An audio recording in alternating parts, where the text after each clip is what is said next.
kita lanjutkan ke yang kedua, yaitu tentang plate tektonik atau tektonika lempeng. Ini mungkin sudah disampaikan oleh Bu Margi, tapi mungkin kita mengulang lagi ya dari versi presentasi ini. Oke ya. Nah, pertama kali kita berbicara tentang apungan benua. Apungan benua ya, teori. Ini merupakan salah satu teori yang disebut sebagai continental drift atau apungan benua. Ya. Teori apungan benua ini berdasarkan hipotesa Wegener ya, yang menyatakan bahwasanya kontinen atau benua itu kayaknya dulu itu merupakan satu benua yang terpisah. Ya. Jadi disebut sebagai super kontinen atau super benua, satu super benua yang terpisah. Ya. Wegener ini menyatakan atau menunjukkan bahwasanya superkontinen tadi disebut sebagai Pangea itu mulai terpecah itu pada 200 juta tahun yang lalu dan membentuk pulau-pulau atau benua yang sekarang ini. Jadi awalnya ada superkontinen yang namanya Pangea. Jadi kalau gambarnya kira-kira semacam ini saya sudah perbesar ya di sini ini ya. Jadi sekitar 250 juta tahun yang lalu itu Pangea terdiri dari semua major kontinen. Jadi semacam ini. Ada satu benua besar yang namanya Pangea.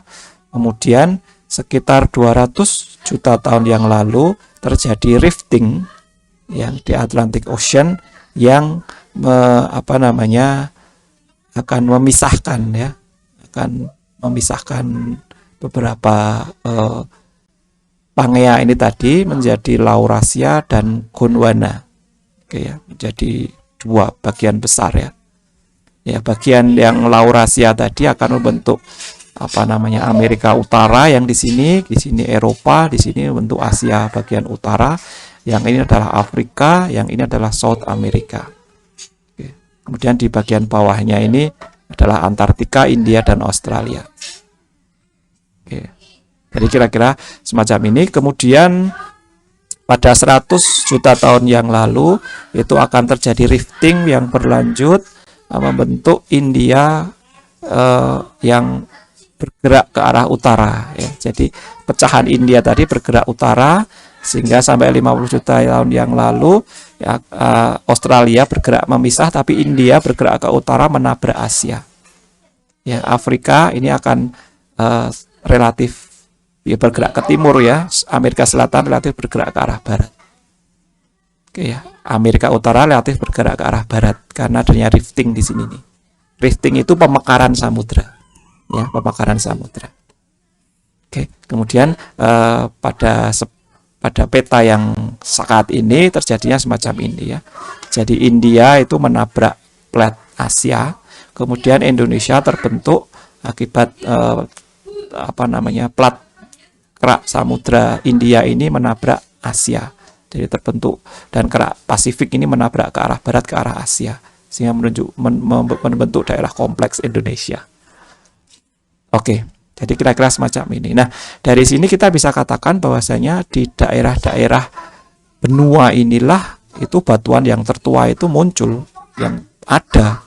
Jadi di tempat-tempat benua di mana seperti dinyatakan Wegener tadi itu merupakan salah satu benua superkontinen, itu batuan-batuan yang tertua itu ditemukan. Oke, kalian bisa lihat di materi tentang sejarah bumi ya. Oke.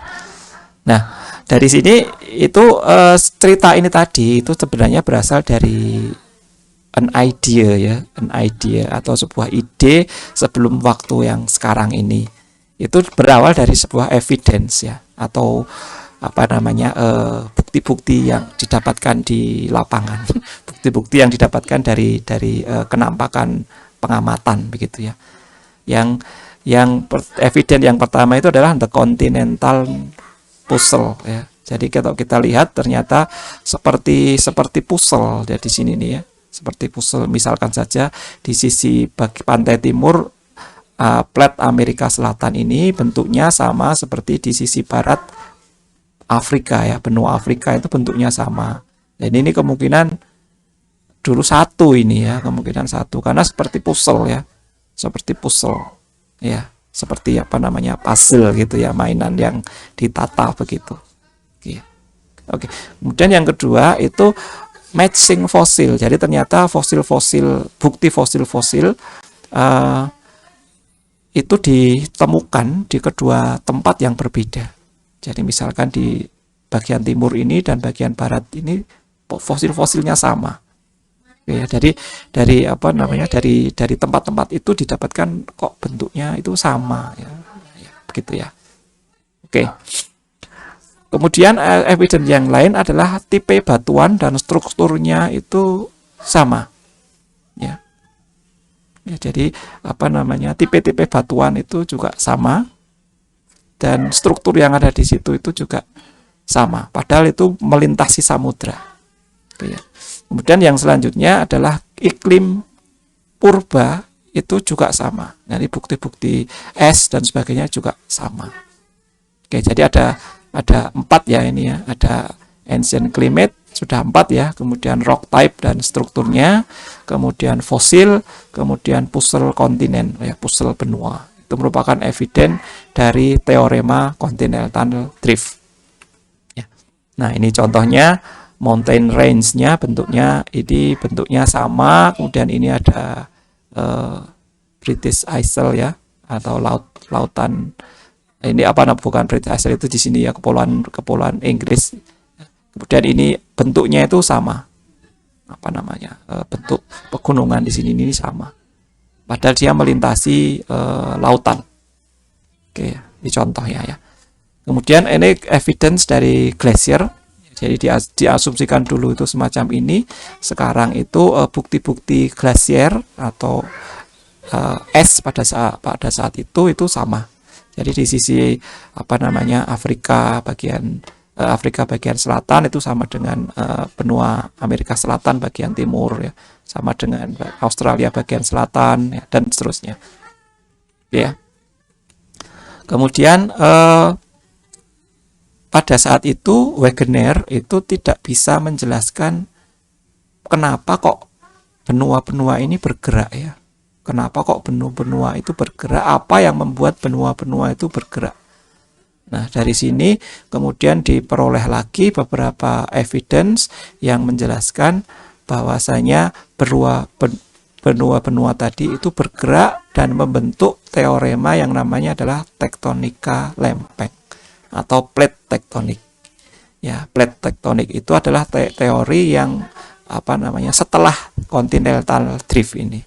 Setelah apungan benua ini ya, apungan benua, kemudian akan ke teori yang lebih lanjut adalah teori tektonika lempeng ini yang menyatakan bahwasanya yang menjelaskan tentang pergerakan dari benua-benua itu tadi. Oke, sesuai dengan teori plate tektonik atau tektonika lempeng itu mantle yang bagian atas yang di mana di atasnya itu ada kerak itu merupakan lapisan yang kuat dan kokoh ya. Lapisan ini dikenal dengan litosfer. Ya, jadi litosfer itu kita berbicara masalah mantle bagian atas yang menyatu dengan kerak. Ya, menyatu dengan kerak. Ini dikenal dengan litosfer. Sebuah plat ya, di dalam teori plat tektonik ini merupakan bagian rigid dari litosfer. Jadi bagian yang padat dari litosfer yang bergerak di atas astenosfer. Ya, jadi dia mengapung di atas astenosfer. Jadi dia bergerak di atas astenosfer. Ya, ini dikenal dengan sebuah plat itu ya, atau lempeng bahasa Indonesianya ya. Ya, plat atau lempeng. Ya. Nah, kemudian karena plat tadi itu saling bergerak dan terpisah-pisah, maka ada beberapa jenis dari batas lempeng atau plate boundaries ya, atau batas lempeng. Jadi ujung-ujung lempeng tadi itu berinteraksi dengan lempeng yang lain. Ada interaksinya yang namanya adalah divergent boundaries. Ya, divergent boundaries. Jadi batas mekar istilahnya ya ini ya. Dikenal dengan spreading center atau pusat pemekaran. Jadi terpisah itu, memisahkan diri itu ya. Memisahkan diri. Dikenal dengan spreading center ya, atau pusat memisahkan diri dari lempeng itu tadi. Ya, di tempat ini merupakan tempat di mana dua lempeng itu saling menjauh ya, saling menjauh. Namanya adalah divergent boundaries atau batas divergen bahasa Indonesianya. Kemudian yang kedua adalah batas konvergen. Batas konvergen itu adalah batas di mana dua plat itu bergerak bersama-sama, saling menuju satu sama lain. Ya, bergerak bersama-sama, saling menuju satu sama lain. Namanya konvergen. Ya, kalau ada dua plat yang bergerak saling menuju satu sama lain, itu disebut sebagai batas konvergen. Ya. Kemudian yang ketiga adalah batas transform. Ya, batas transform. Batas transform itu adalah batas di mana dua plat yang bergerak bersama-sama, misalkan bergerak ke atas bersama-sama, tapi kecepatannya beda, yang sini itu lebih cepat daripada yang sini gitu misalkan. Ya, jadi dia akan ada patahan ya, patahan akibat gerakan yang berbeda, kecepatan yang berbeda. Kecepatan yang berbeda itu menyebabkan kayak semacam batas begitu ya. Nah, ini disebut sebagai transform fault. Ya, transform fault.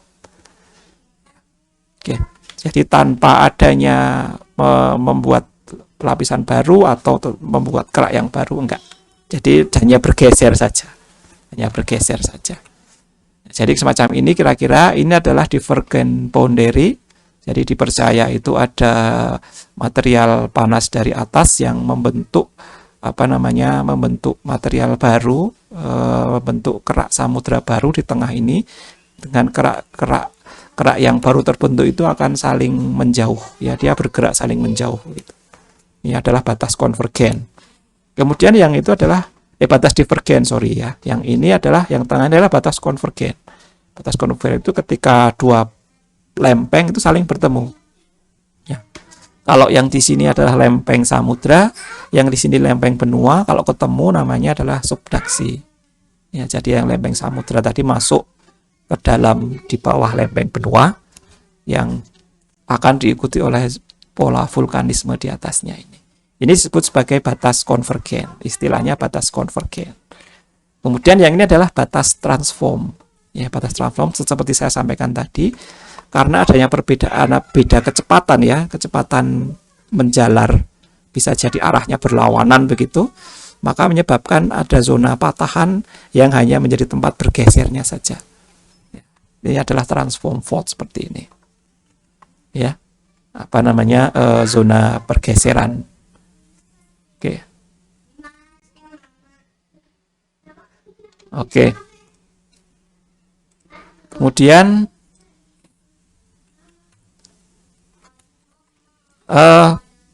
lebih jelas lagi untuk batas divergen. Ini kita lihat yang ini ya, di batas divergen yang sebelah kiri ini.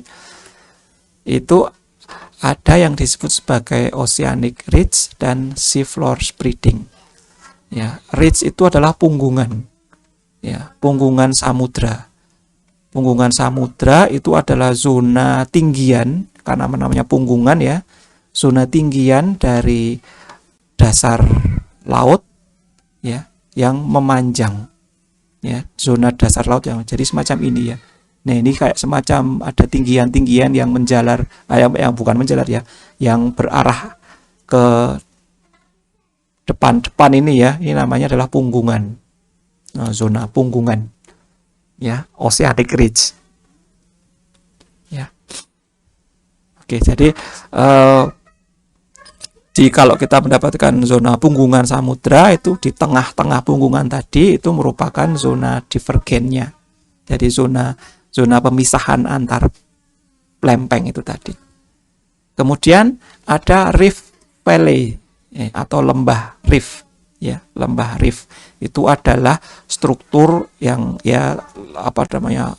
lembah yang dalam begitu ya, lembah dalam yang terjadi karena patahan ya, pada daerah yang di sini ini ya, ada daerah yang lembah-lembah yang dalam ini namanya adalah daerah Rift Valley ya. Kemudian ada juga sea floor spreading, jadi pemekaran lantai samudra. Ini adalah suatu peristiwa di mana ketika terjadi pemekaran tadi itu mantle akan bergerak ke atas dan seperti membuat kerak samudra yang baru begitu. Namanya sea floor spreading. Ya, tentu saja di bagian tengah di sini yang warnanya merah ini ya. Yang warnanya merah ini adalah sea floor spreading-nya. Oke, kira-kira semacam itu. Nah, ini contohnya adalah sea floor spreading, contoh dari spreading. Ya, jadi ini misalkan ada continental crust, kemudian ada magma di bawahnya. Kemudian ini akan semakin magma tadi pengen keluar, maka continental crust tadi akan terpisah satu sama lain.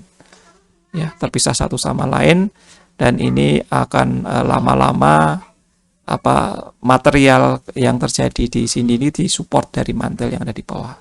Jadi kerak-kerak yang di kanan kiri ini saling menjauh ya, saling menjauh.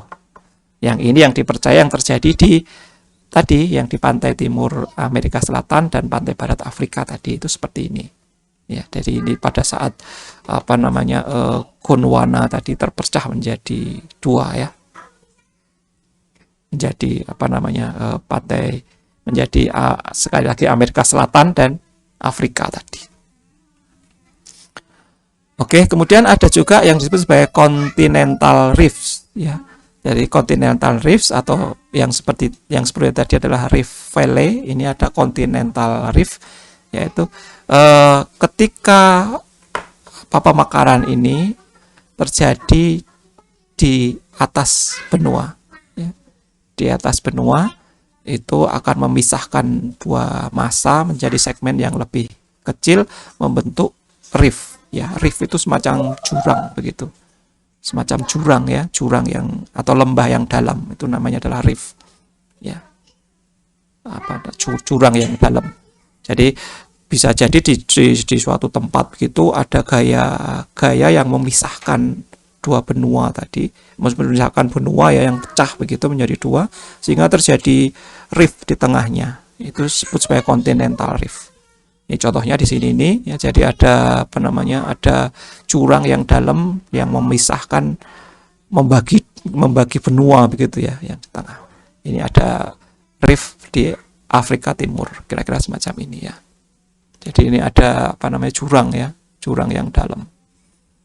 Oke. Di kita tidak terlalu banyak karena ini terjadi biasanya di benua-benua yang umurnya sudah tua ya, di Amerika, di Amerika Selatan, kemudian di Afrika itu cukup banyak semacam ini. Kemudian yang kedua adalah batas konvergen. Batas konvergen itu ada beberapa. Yang pertama adalah zona subduction, terjadi ketika plat atau lempeng samudra itu masuk ya, plung binit masuk menonjok di bawah plat yang lain. Ya, plat benua katakanlah ya. Itu pun sebagai zona subduction atau suatu daerah di mana plat samudra tadi itu menabrak plat yang lain dan masuk ke dalamnya. Oke, jadi ada yang dikenal konvergen, batas konvergen itu kalau oceanic dan kontinen tadi. Jadi batas platnya yang satu itu adalah lempeng samudra, yang satunya adalah lempeng benua. Ya, di sini tertulis bahwasanya lempeng samudra itu lebih dense, lebih berat. Itu akan menuju ke astenosfer. Ya. Masuknya ini akan membentuk magma yang magma tadi naik ke atas. Ya, ke atas dan akan membentuk continental volcanic arc atau sabuk gunung yang ada di daratan, sabuk vulkanik ya. ya apa namanya akan muncul gunung-gunung di situ ya, membentuk sabuk begitu ya. Ya contohnya di banyak ya kalau di Jawa itu ya di sabuk apa namanya Sunda gitu ya, sabuk Sunda, kemudian menerus sampai di Nusa Tenggara gitu, kemudian di Sulawesi juga ada sabuk Sangihe dan sebagainya. Jadi ini membentuk deretan gunung api vulkanik ya. Itu terjadi karena subduction dari oceanic terhadap kontinen. Contohnya semacam ini ya. Ini adalah lempeng oceanic yang masuk di bawah lempeng benua. Ini lempeng benuanya. Oke, masuk ke astenosfer, kemudian meleleh menjadi magma di sini, kemudian akan naik ke atas dan membentuk deretan gunung api.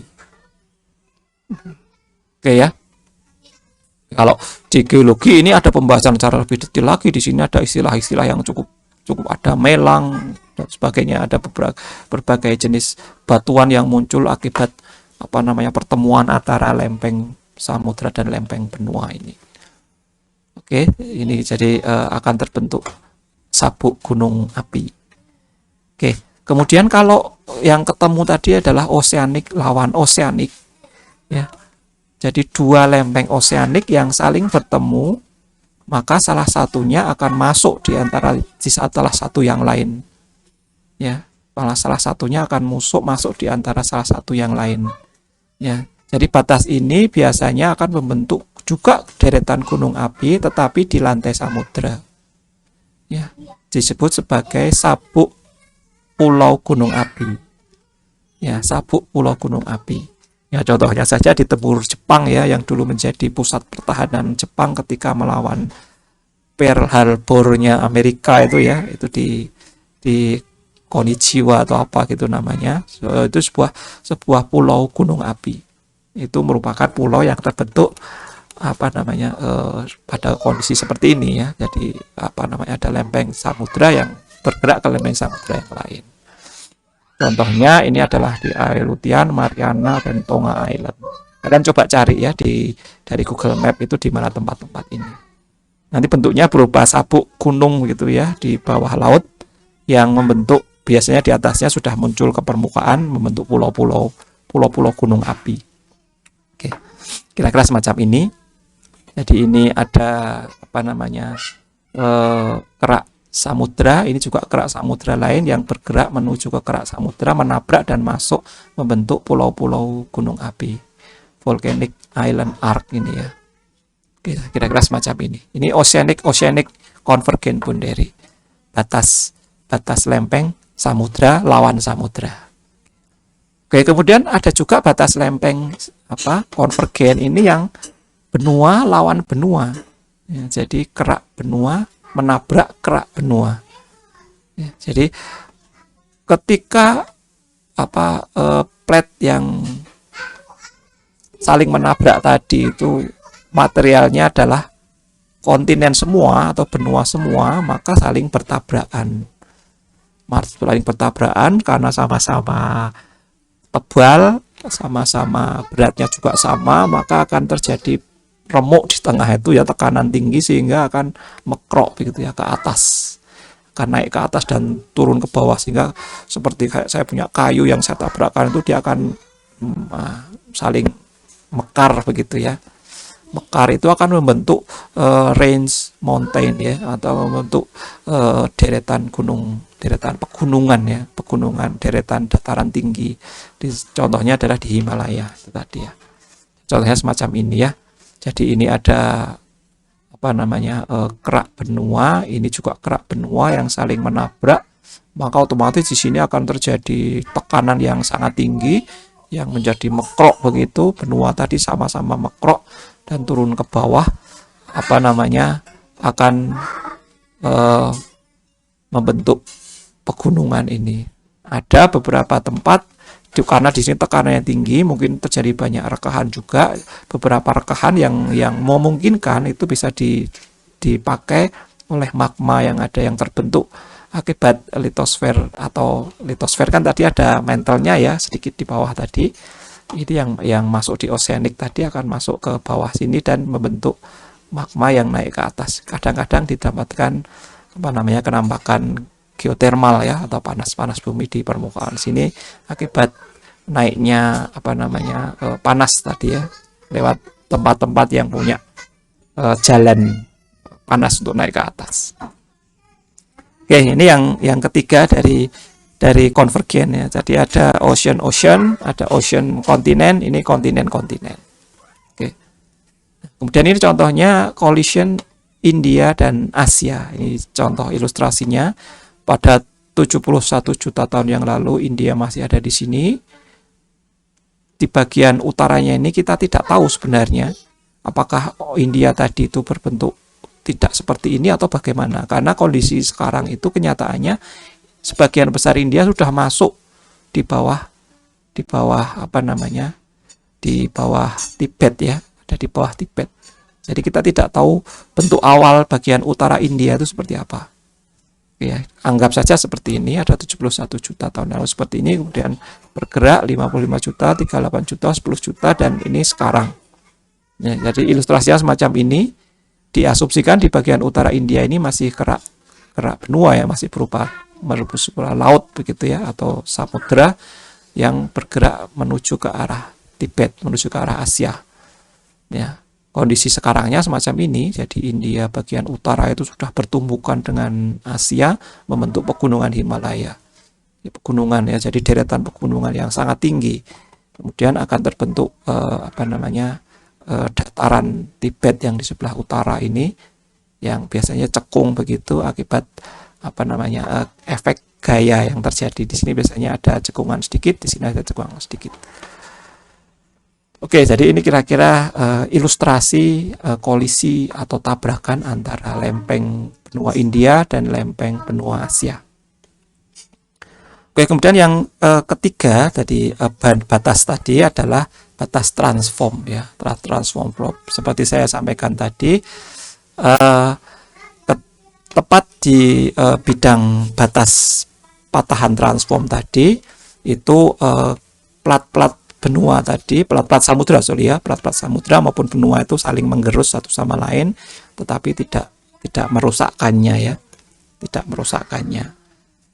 Oke, transform fault itu seperti mungkin lebih bagus seperti gambar begini ya. Ini sebenarnya terjadi karena di sini ada MOR, ada spreading tadi ya, sea floor spreading tadi di tengah di sini. Ini juga ada sea floor spreading di sini ini, dan otomatis akan muncul transform fault di sini, atau zona rekahan, zona patahan yang hanya bergeser saja ya, terjadi di sisi sini dan sisi ini. Otomatis kecepatan ini dan ini itu berbeda, dan ini otomatis kecepatannya malah berlawanan ya, sehingga akan terjadi transform fault. Ya, transform fault ini memicu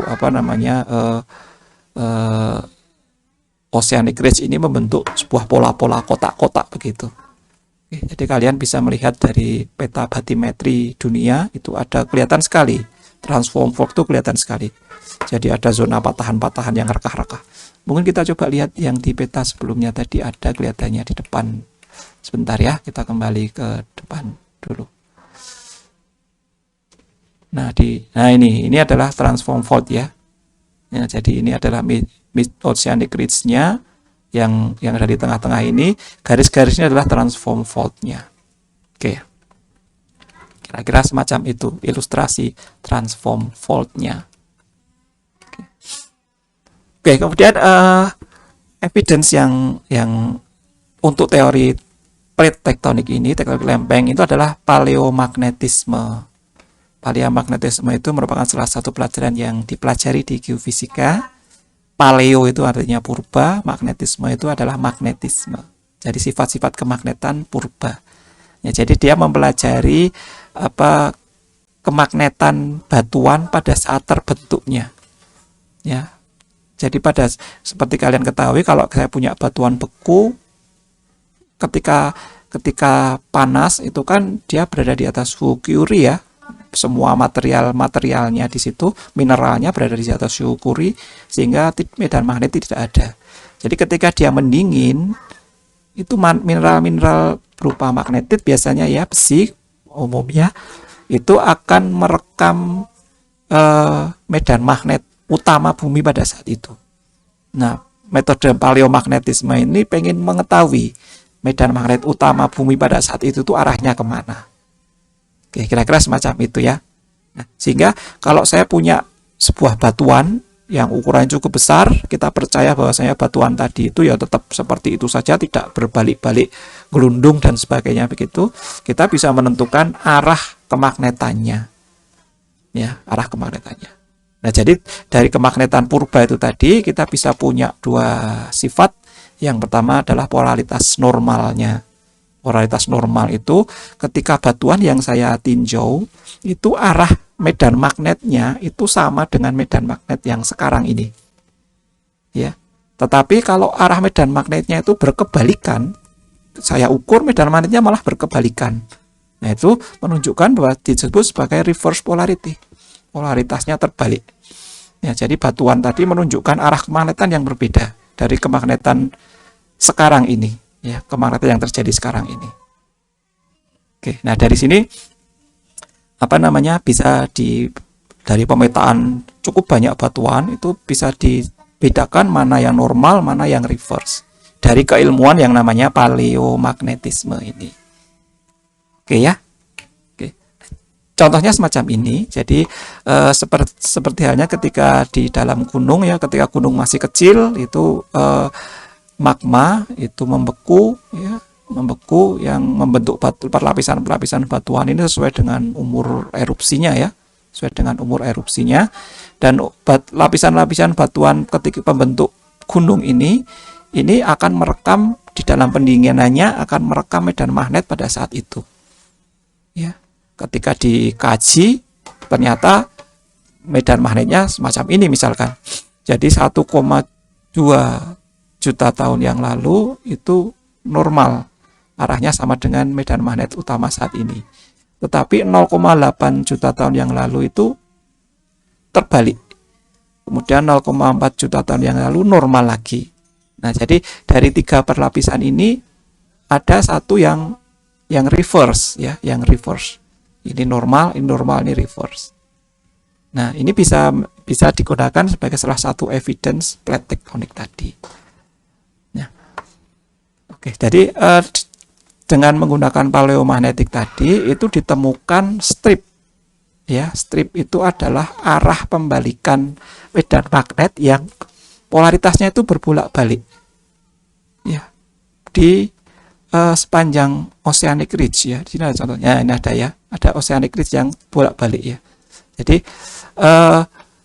di kondisi sekarang seperti ini misalkan saja. Jadi batuan yang berwarna kuning ini arah polaritasnya adalah ke arah kita. Kita katakan normal ya. Normal itu. Normal yang kuning ini. Sehingga yang terbentuk awal pun akan berwarna kuning. Yang ini juga kuning. Tetapi ada di lapisan batuan tertentu yang menjauh dari mid oceanic ridge ini, itu kemagnetannya itu berkebalikan. Ya, berkebalikan ya ke arah sana.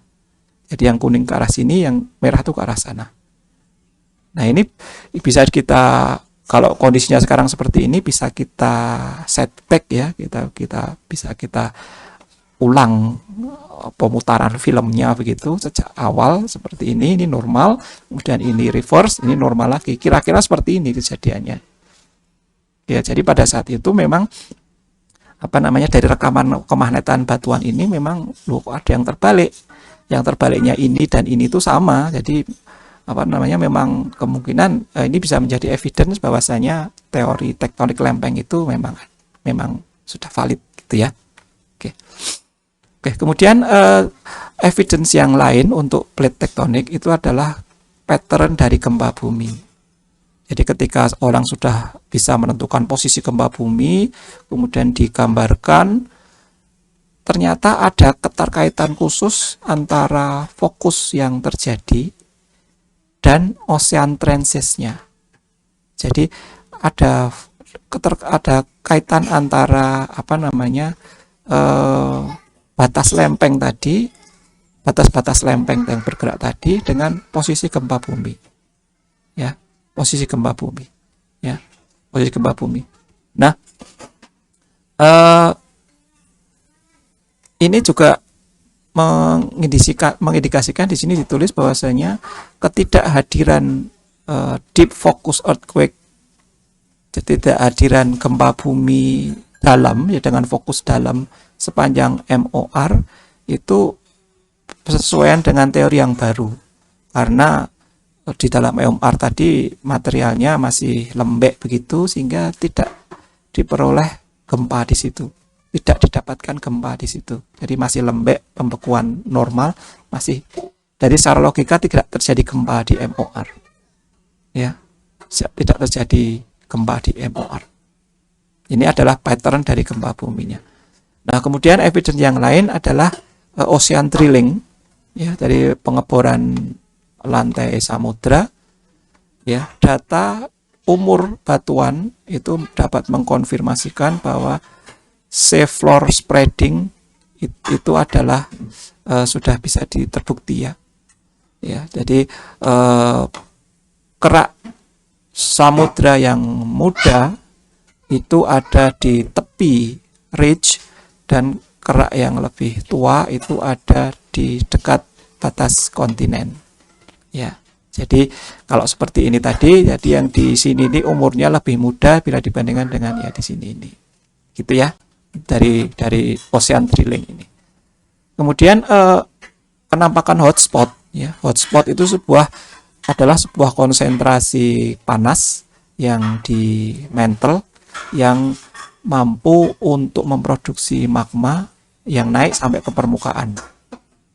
Ya, jadi dikatakan di bawah di mantle itu ada sebuah tempat atau titik yang sangat panas. Jadi ketika dia bisa menembus lapisan kerak samudra yang tipis yang ada di atasnya. Ya, walaupun kerak tadi itu berjalan pelan-pelan gitu, itu tetap bisa menembus ya, membuat sebuah gunung begitu ya, keluar dalam bentuk gunung. Nah, ini terjadi di Kepulauan Hawaii. Ya, Kepulauan Hawaii itu adalah salah satu pulau gunung api yang bukan terjadi karena kolisi antar kerak samudra tadi yang seperti di Jepang tadi, tetapi ini merupakan hotspot ya. Jadi ada suatu titik panas dari mantle yang ada di bawah kerak samudra di mana itu mampu menembus kerak tadi. Ya. Oke, jadi pergerakan hotspot ini yang menjadi bukti bahwasanya teori tektonik lempeng itu ada. Ya, contohnya seperti ini ya. Ini adalah Hawaiian chain ya, atau rangkai Hawaiian semacam ini ya. Jadi ada apa namanya satu hotspot dari mantle, daerah panas dari mantle yang mampu menembus litosfer apa namanya samudra. Ya, mampu menembus itu. Walaupun litosfernya ini bergerak, itu tetap bisa menembus ya, sehingga terbentuk deretan pegunungan ya, yang ada nama-namanya ini ya. Ini adalah hotspot yang sekarang ini umurnya 0,7 sampai sekarang, ini 1 juta tahun yang lalu sampai sekarang. Maui ini Molokai 1,3, Oahu, Kauai ini umurnya semakin ke sana semakin tua. Ya, umur batuannya. Sehingga bisa dipercaya bahwasanya lempeng tadi gerakannya itu bisa diketahui ya. Lempeng tadi itu bergerak dengan bisa diketahui apa namanya arah gerakan lempengnya.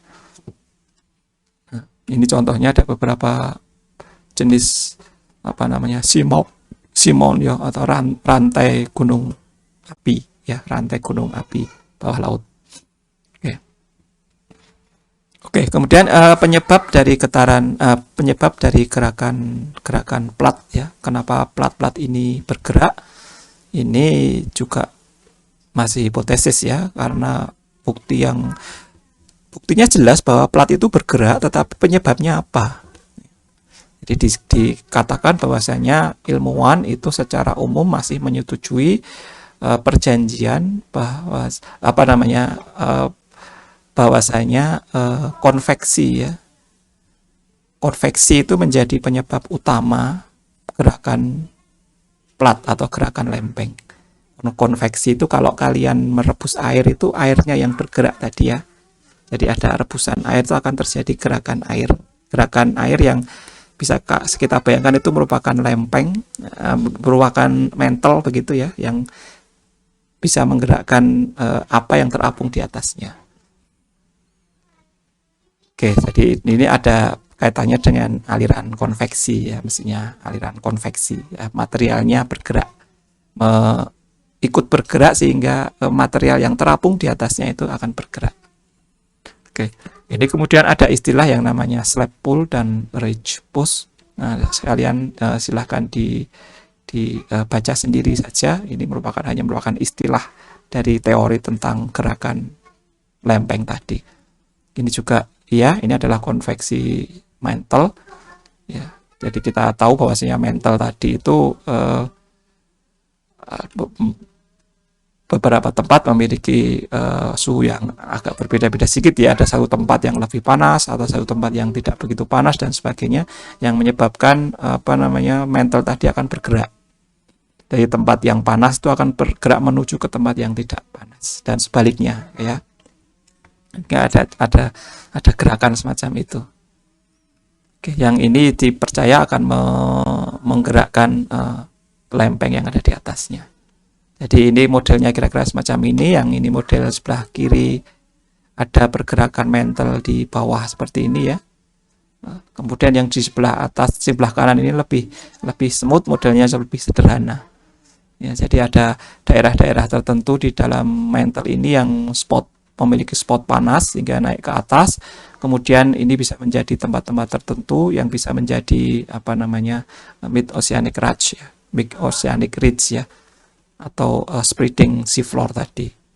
Nah, jadi ini lebih sederhana bila dibandingkan dengan teori. Jadi sampai saat ini teori konveksi dari mantel ini masih berkembang, masih belum didapatkan bukti yang ilmiah yang fix bagaimana lempeng ini bergerak ya. Ya, paling besar adalah teori bahwasanya konveksi ini yang menggerakkan. Tapi tidak seperti bukti-bukti yang tadi, bukti-bukti bahwasanya lempeng bergerak itu sudah final ya, sudah diketahui dengan pasti. Oke, kira-kira semacam itu yang bisa saya sampaikan pada sore hari ini. Mungkin ada yang mau ditanyakan? Oke. Sebentar. Enggak ya? Oke, kalau tidak mungkin saya cukupkan sampai di sini.